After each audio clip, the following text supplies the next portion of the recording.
So you need to know about biology, you need to know about sociology. These, though, are both universalizing kinds of things. They're talking about all people in all times and places. I think they give us a general theory about humanity, about why social development increases, why it sometimes stagnates and falls, why societies are not able to handle what they're doing sometimes. But it doesn't tell us anything about East-West differences. We need a third ingredient for that. And the third ingredient I concluded when I was doing this work is geography.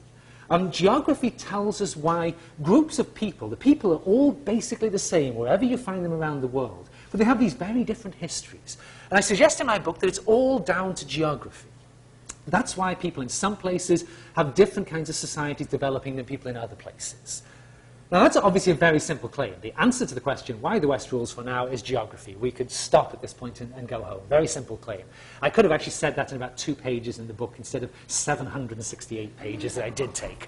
The problem with the claim, though, is that it's a bit more complicated than that. For one thing, this simple claim has a lot of big implications. I'm saying by implication, well, explicitly, in fact, it's nothing to do with great men or cultural differences or religious differences or politics. Geography explains why the West rules and why the Western rule is now ending.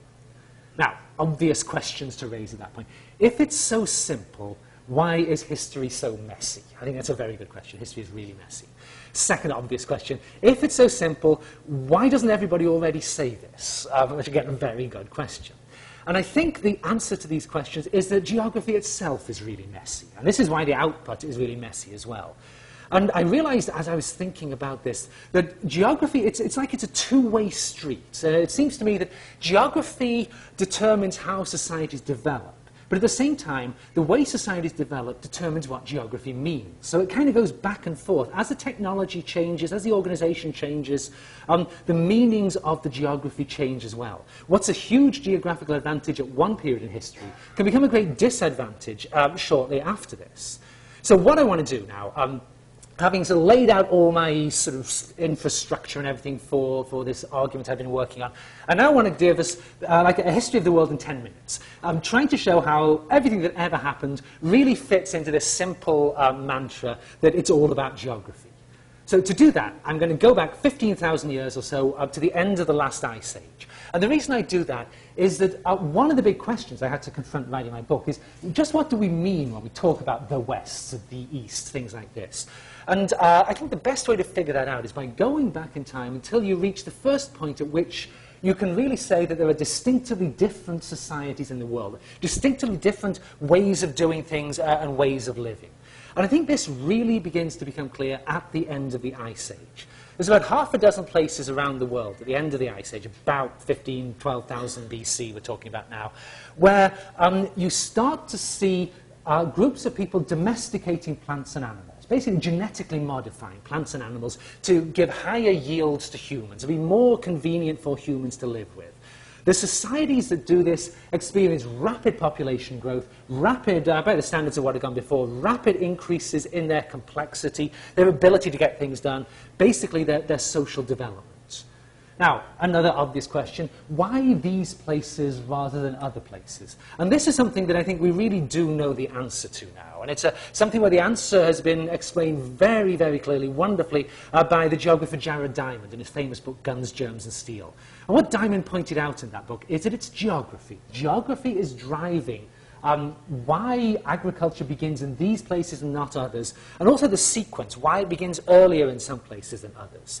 Geography, the origins of agriculture were driven by a simple fact of there's only certain plants and animals that can be domesticated, and they're not distributed evenly over the whole world. Basically, you find almost all of them in their wild forms were in this band across here, to some extent over in the New World as well, but particularly this band here, running from the Mediterranean down to China.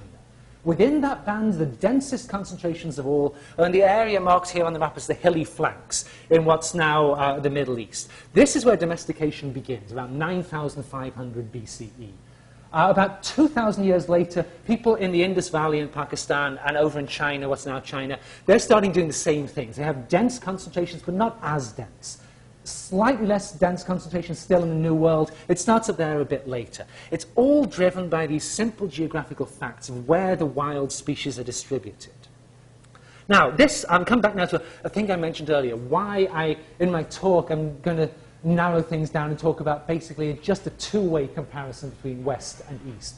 And one reason, like I said, is that logically, you only really need a two-way comparison to test the long-term and short-term theories, because that will give you the information you need. But the other thing I discovered when I started doing this was that since the end of the Ice Age, the societies in the world that have the highest social development have always been ones that descend in some way from one of these two areas, the hilly flanks area or the Yellow Yangtze River Valley areas. And following what I hope is common sense, I'm calling the societies that descend from the westernmost core area in Eurasia, calling those the Western societies, the ones that descend from over here, calling those the Eastern societies. So just a two-way comparison to allow me to keep the talk sort of reasonably focused and get it done reasonably quickly today. So, okay, geography then gave the western end of Eurasia a head start in social development by about 9,000 BC. Population grows there very quickly, it expands. People outside the hilly flanks area start adopting agriculture in their own right relatively quickly. In the course of about 4,000 years, agricultural lifestyles spread out, particularly to the northwest, spread out across Europe to get as far as France in the course of about 4,000 years. Now, they spread much more slowly to the south, into Mesopotamia, modern Iraq. They do spread, but very slowly. It's not until about 5,000 BC that we see agriculture really getting started in Mesopotamia. And the reason for this is that Mesopotamia is really different from the hilly flanks, where you have rainfall that can feed your crops and your animals. In Mesopotamia, if you rely on the rainfall to feed your crops, you'll die. First year, you'll be dead, it'll all be over. So, if you're going to farm down there, you've got to figure out a way to make that landscape work for you. For a long time, Mesopotamia is a very backward part of the western area. Social development is very, very low. They crack this problem by figuring out something which seems on principle very simple, but irrigation ditches. Dig a ditch and have water come down it, store it until you need it, and then use it. Which, as I say, sounds very simple. It's actually way more complicated than that to get it to work. It takes thousands of years. But once people figure it out, not only does it make it possible for them to be farmers in Mesopotamia, they discover they can be farmers better than anybody else. They get these enormous yields out of irrigated agriculture. Changing development has changed what geography means. At this point, living in Mesopotamia becomes this huge geographical advantage. The Mesopotamian climate is now wonderful, whereas earlier it was hopeless. The development has changed what the geography means. So, Mesopotamia, then Egypt, become the new core areas in the West once people figure out how to use their geography successfully. Cities and states start to develop. As cities and states develop, people realize, oh, well, now we need slightly different things. The great rivers in Mesopotamia and Egypt, these are great, but access to the Mediterranean Sea, that is even better for trade routes and conquest, all kinds of things. So the core within the Western area shifts further west, shifts over to Italy, the Roman Empire becomes the dominant part of the West. The Mediterranean has basically changed in meaning. Once you get states and empires that can organize armies and fleets, the Mediterranean becomes this kind of superhighway, changes its meaning once again. Now, the rise of ancient empires, from Rome in the west to Han China in the east. Oh, here's my map.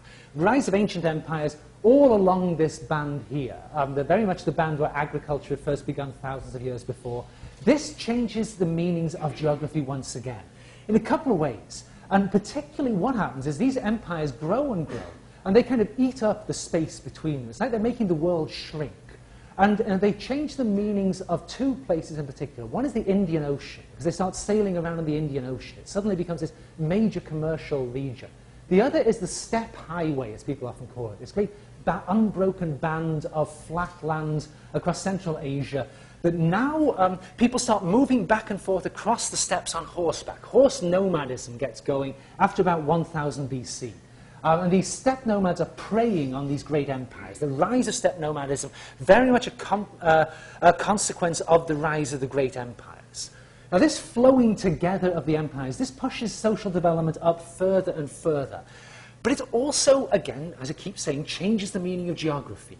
As these societies sort of pool together, they pool all sorts of things.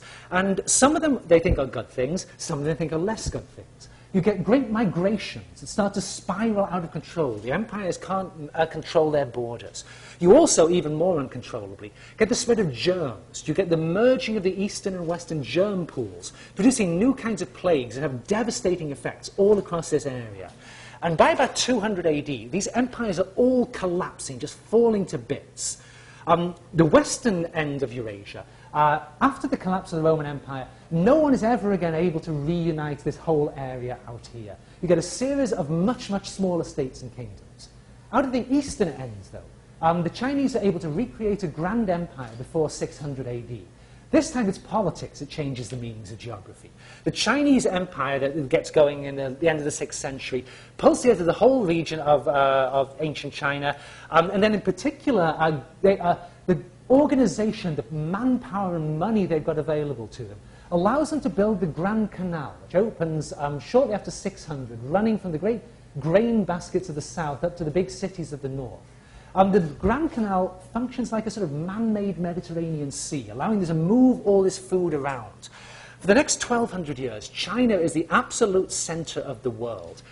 There's a cultural boom. Tang Dynasty Chinese poetry is like the classics of Chinese poetry. My tie here has a Tang Dynasty poem on it. I've been assured this is what it is, and it's not something insulting at all.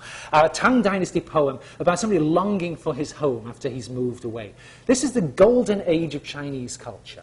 And Chinese culture is particularly inventive in this period in terms of technological breakthroughs. Two of the breakthroughs that come up in the 12th and 13th centuries make an enormous difference once again to the meanings of geography. These breakthroughs spread like wildfire across Eurasia. This is a map showing overlapping trade zones in the 13th, 14th centuries AD. These new inventions spread rapidly across Eurasia along these trade zones. The inventions are extremely useful. There's two of them, like I say. The first of them is ocean-going ships and compasses and maps and all these kinds of things. Ships that will reliably get you across enormous bodies of water. These ships could have crossed any ocean in the world. We know this for a fact. Last year, wow, losing track of time, in 2009, somebody built a replica of just a slightly later one, a 15th century ship, the Princess Taiping, and sailed it from Taiwan to San Francisco. And it stayed in San Francisco Bay for a little while. They refitted it, sailed it back in the middle of the night, 20 miles short of the harbor in Taiwan. A big steamship ran through the middle of it, broke it in two. That's what you see up in the top right. Nobody died, amazingly. They got all the crew back. But obviously, you take away the gigantic diesel-powered steamships, as you could have done in the 14th century. Chinese were perfectly capable of sailing anywhere on the planet they wanted to. So ocean-going ships, huge invention. Second great invention is guns that work. Here, of the top left, is the oldest known gun in the world from 1288, found in Manchuria, Chinese invention. Within 40 years, this is a painting from a manuscript in Oxford, in England, in 1327. These things have spread the entire length of Eurasia and are being made actually even better by the Europeans. Europeans loved their guns. Now, this is a great package. You've got ships that can take you anywhere in the world and guns that can shoot the people you meet when you get there. I mean, what's not to like about that? But the way it turns out very interesting, what it does is it transforms the meanings of geography once again. Western Europe, it turns out, has this enormous geographical advantage, but nobody knew it. The advantage is that Western Europe is sticking out into the cold waters of the North Atlantic Ocean. Here it is up here, sticking out, looking extremely cold. From Western Europe to the Americas is about 3,000 miles. From China to the Americas is about 6,000. The way you have to sail in a sail-powered ship is about 6,000 miles, twice as far. Now, when nobody could make the voyage, I mean, really, who cares? It just doesn't matter. As soon as you can make the voyage, this becomes this enormous geographical plus for the Europeans. Now, given time, almost certainly Chinese and Japanese were going to discover and colonize and plunder the New World the same way the Europeans did. But it was simply easier for Europeans, just like it was easier for people over here to domesticate plants and animals 10,000 years earlier than for anybody else. Now it's easier for Europeans to get to the Americas than anywhere else. So they do, very, very quickly. They show up in the Americas, they spread their disgusting diseases, 90% of the population dies, the Europeans steal everything else that's left, go out there and colonize it, and of course build Stanford University eventually. So they've created a new meaning of geography once again. And it sort of just spirals from that point. They create new kinds of economies around the shores of it. You may have heard the famous triangular trades, moving goods between different continents, making profits at every point along the way. This trade pattern creates new kinds of markets in Europe, all kinds of new economic incentives. People start to invent new machines. The price of labor goes really high because Western Europe is beginning to become quite a wealthy place. People saying, oh my God, I can't afford all the people to weave cotton or whatever that I want. I need a machine that'll do this without people. The technology to build the machines has been there for quite a long time, actually particularly in China, but also in Europe. It's been there for a long time. Almost as soon as the incentives really appear in the 17th and 18th centuries, people start coming up with these machines and making them work. Even better, they discover ways to use coal to generate energy, so you don't have to feed people or animals to generate the energy for your machines. The Industrial Revolution begins. New questions are being forced onto the Europeans. It didn't really exist before. The Scientific Revolution, the Enlightenment, the Industrial Revolution, all follow on from this very, very rapidly. British have the Industrial Revolution first because they're the ones where the new incentives are operating most intensively. Coal and steam power allow the British, for the first time in history, to project power globally. They go out, they conquer India, they crush China. By 1850, they bestride the world like a colossus. There's never been anything like it. And it's all driven by the transformation of geography since 1400. So, obviously, West rules because of geography. So there is the answer to the main thing in my book. But, here's the big but now, neither the long-term lock-in nor the short-term accident theories, I think, work very well as an explanation of these patterns. I think we've got to have some kind of combination theory, which is what I think we have here. But going back to the 19th century, at this point, if you, like me, you were British, you would say, great, history is wonderful. Clearly, we're the top dogs. The 19th century is the golden age of long-term lock-in theories. Europeans invent all these stories to tell themselves why they are clearly naturally better than everybody else. They were fated to dominate the world. They don't understand the geographical forces. They get a nasty shock because the geographical forces have not stopped working. In the 19th century, people come up with steamships, railroads, devices that allow them to integrate much more of the globe together, particularly North America. North America is drawn into this British-dominated economy. Just like when farming moved from the hilly flanks to Mesopotamia, when the Americans make industry start to work in North America, they discover ways to make it work much better than the British ever did. Rapidly, the United States displaces Britain from the top of the economic food chain. And this rather multicolored graph here, the important lines on this one, this is levels of industrialization per capita. And you see the British in blue, the Americans in red. Now, the American line just explodes after about 1870.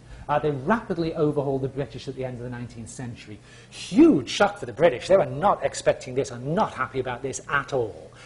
America is top dog. America, best country in the world. By about 1950, though, it starts to begin to appear that geography has still not stopped working. The sort of forces that led to the shrinking of the Atlantic and drawing America into a British-dominated global economy continue going on. But now they're shrinking the Pacific Ocean to nothing. In the late 20th century, Americans begin to discover that East Asia is being drawn into these markets, and they are discovering ways to do things better than Americans do. Nasty, nasty shock. Actually, it's kind of amusing comparing some of the contemporary hand-wringing literature about the rise of China with the British hand-wringing literature of 100 years ago about the rise of America. Almost identical language. And so, of course, everything unplays as we are familiar with. Inexorable rise of the East, Japan, the Asian tigers, China become major centers of the world economy. Increasingly, people begin to think that Western rule is not indefinite. It's just for now. Okay, to wrap up, the final thing I want to say something about, the subtitle of my book, The Patterns of History and What They Reveal About the Future. Like I said at the beginning, I think we can get some kind of take-home stuff out of this argument. I think there's two big lessons we can draw out of this history. First, we can identify the trends and the forces that have shaped history. But we can also identify the way these trends get derailed, that they tend to generate the very forces that undermine them. And I think we can, looking back over the long-run history, we can sort of project this forward a little bit and get some sense of what might be coming at us in the 21st century. Now, first thing, what I did. was just take the rates of growth that I'd measured in social development in the 20th century and project them forward across the 21st century and see what happens. Well, this is what happens. Here we are in the year 2000, blue line the west, clearly ahead of the red line the east. In the year, this is a wonderfully ridiculous piece of precision here, in the year 2103, the lines will cross. So you set your watch now. 2103 plus or minus 400 years or so. The implication of the trends is that clearly Western domination of the world has a time limit and it's going to run out. By about 2103, we might expect this to happen. I think another implication, obviously, that this is a very conservative estimate. This is just saying assume 20th century rates continue. Rates of social development increasing have actually been accelerating with every century. 2100, I think, is the latest date we can plausibly expect this to happen. Second half of the 21st century, I think, is a reasonable estimate for this. But there's another point I want to just say something about on this graph, because I think this is sort of important. Here we are, 2103, the lines cross. Here we are in 2000. In 2000, the Western score is about 900 points. In 2103, where the lines cross, the score is about 5,000 points. Now, 900 points gets us from cave paintings at the end of the Ice Age to the internet. 5,000 points, that's more than 4 times as big a leap. What could that possibly mean? I mean, this is mind-boggling science fiction kind of stuff. But luckily, living in Silicon Valley, we are surrounded by people who are rushing to tell us exactly what it means. And one of the ones you may well have heard of, one of the most famous ones, is a guy named Ray Kurzweil, who is a very famous inventor and technologist, written a series of books about where the technology is taking us. He published this graph recently showing us the exponential increase in computing power, the cost of computing power since 1990, predicting out where it's going to go. He's able to quantify he counts the number of neuronal connections within a human brain, the number of connections and how fast they can be performed on a computer. As if we project out the exponential rate of growth in 2013, which is actually alarmingly soon, he should have made a more distant projection like I do. I'm going to be dead by 2103, so I don't care if I'm right. 2013, a computer will be able to do a functional simulation of a human brain, says Kurzweil. By 2025, you'll be able to upload an actual brain. You'll be able to reproduce everything that happens in an actual brain electronically. So that's what your brain is. It's just a biological electronic machine. By 2025, you'll be able to mimic one of these. By 2049, he says, we will have such power, we will be able to upload all human intelligence in the world onto one machine, which will have trillions of times the intellectual power of everything in the world combined today. And this is what he calls the singularity, he says, a time when change is so rapid that it appears to be instantaneous. Now, seems to me, if we live in a world of 5,000 points on my scale, where every brain is networked with every other brain in the world, little trivial details like east and west are just not going to matter very much anymore. Geography will change so much that it basically will lose all meaning altogether. So that's one possible prediction. Second one, I said, we can look at the trends and play those out. We can look at the forces that get generated that disrupt the trends. What kind of force might disrupt the trends that we are looking at? Well, I think of one right off. This is a picture of the biggest atomic explosion ever, a Russian Soviet test in 1961. They called it Tsar Bomba. It had 50 million tons equivalent to TNT. In the Second World War, the United States 8th Air Force dropped 800,000 tons of bombs on Germany. One bomb here has 50 million tons of destructive power. And the Russians built several dozen of these that had many, many more times destructive power. Now, as I'm sure you all know, we've got rid of most of the nukes, luckily. So long as the Senate has the wisdom to ratify the new agreement, we'll get rid of most of the remaining ones. But we're still going to have more than enough to kill everybody in the world several times over. So we have the potential of a disruption here on a scale we've never seen before, an extraordinary kind of disruption lurking in the near future. Now, it seems to me, if we have a disruption of that kind, once again, little things like East and West aren't going to matter very much when cockroaches rule the world. So I guess I come to a sort of a paradoxical conclusion at the end of my book. If you read books by political pundits on what the future will be like, and I love reading these books, I must say, but there's one thing that really frustrates me about a lot of them. The picture you get of the future is that it's very like the present, except it's shinier, and it's a bit faster, and China is a bit richer. But otherwise, everything's basically the same. Seems to me that the one thing we can be certain of is that is not going to happen. The world 100 years from now, well, I think we're going to see more change in the next 100 years than we've seen in the last 100,000 years. One way or another, East and West are not going to matter much, very much anymore at all 100 years from now. The 21st century is going to be a great race between these, I think, these two potential outcomes that are implied by our history. And that, it seems to me, that suggests that this question of, will the West stay on top of the world? This, I think, this is not going to be a very important question anymore. The real question of the 21st century is not going to be whether the West stays on top. It's going to be whether humanity as a whole will break through to an entirely new kind of existence, or whether disaster is going to strike us all down permanently. So, on that cheerful note, I will stop. Well, thank you very much for coming along.